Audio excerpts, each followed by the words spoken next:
Assalomu alaykum opa. Yaxshimisiz? Alaykum assalom. Tinchmisiz? Sog'lig'ingiz yaxshimi? Ediklarmi yaxshimi? Murojaat qilgan ekansiz. Murojaatingiz bor o'rganaydik. Uyingizga boruvdik biz damas bilan.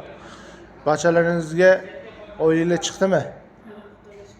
Nechtasiga chiqdi? Shu oyga 400 ming chiqdimi? Nech bilan chiqdi endi? Buncha kam chiqibdi. Shu 3 ta bachaga o'zi kamroq berilar ekan. Ha, xo'jayinga nech pul chiqibdi? Xo'jayinimga shu 900 ming so'm pul chiqdi. Malades, mashalloh. Ishlabdilarmi? Xo'jayinim yo'q, ishlayotganlari yo'q. Ishlatganlar yo'qmi?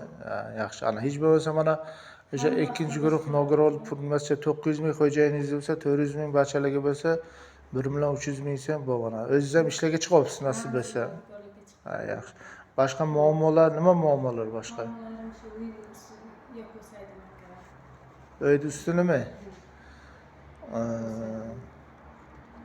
Uyni ustuni o'sha bir oy bidalasangiz, ha?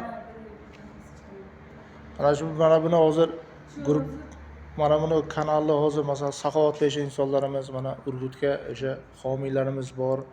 Hozir ehsonlarni yiqqanmiz, nasiblar tarqib mana shular ko'rib turibdi. Agar mana murojaatingiz bo'lsa, masalan, aytsangiz, qo'ldan kelgancha saxovatpesha insonlarimiz bor. Hay, so'raymiz, masalan, mana bir dalazingiz bor. To'g'ri, biz ko'rib kelgan o'sha nessiyani. Mana hurmatli saxovatpesha insonlar, mana opamizning uylari qaysi qishloqqa aytisizki?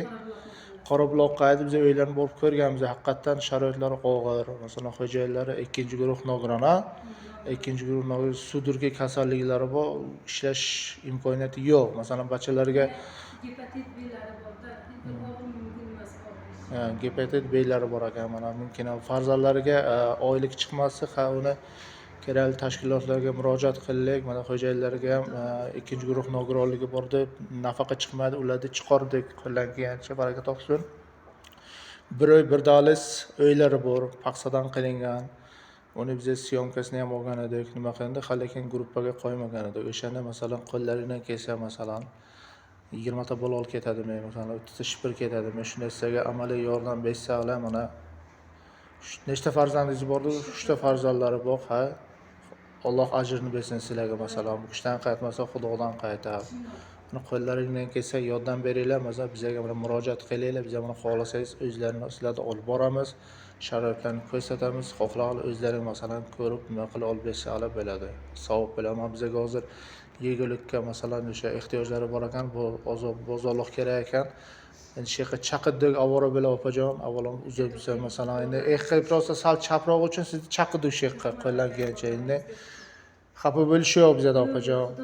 Mana shu mana hozir ehsonimiz homiylar tarafdan mana ehsonimiz bor, yerda yig'ilgan ehsonimiz bor. Shu ehsonimizni mana endi sizga beramiz. Mana bu. Ana shu ehsonimizni endi qabul qilasiz. Bu Xudo xolasa nasib bo'lsa, nima qilib tursa, bu qo'ldan kelgancha